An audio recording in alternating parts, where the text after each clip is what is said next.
New York Governor David Paterson tonight pushing back against a New York Times report today, portraying him as detached from his job and questioning how he spent campaign funds. The story, though, falling far short of a rumored scandalous blockbuster involving his personal life, but it was bad enough that tonight the governor is angry. Here's political reporter Dave Evans. Today's article begins on that Buffalo plane crash last year that killed 51. The governor's staff says he was not awoken until 1:30 in the morning. But the newspaper writes the governor could not be found for more than 3 hours. It goes on describing Paterson seen as remote and aloof. We put a full statement out about that. Paterson refused today to talk about the long-awaited article, but his chief press person called it a nasty and seemingly coordinated effort to attack the governor based on nothing but rumor and innuendo.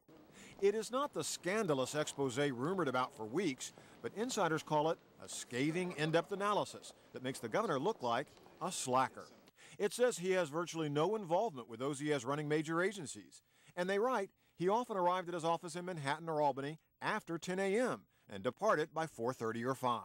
Come on, it's stuff that you can't challenge because no one knows what's true and what's not true. How do you verify a story like that? Charlie Rangel, no fan of the Times today, defended Paterson.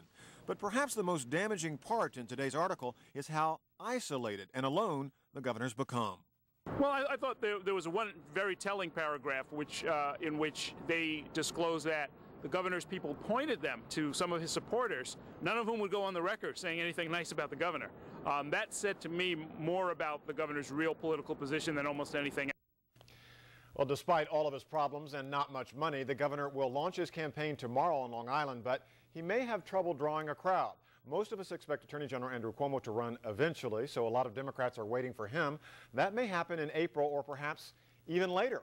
Cuomo is popular, he has plenty of money, and so he can probably afford to wait as long as he wants to. Not the kind of story someone wants the day before they're going to announce their campaign. No, this was not scandalous, but certainly not a positive article. Certainly not. David, thank you.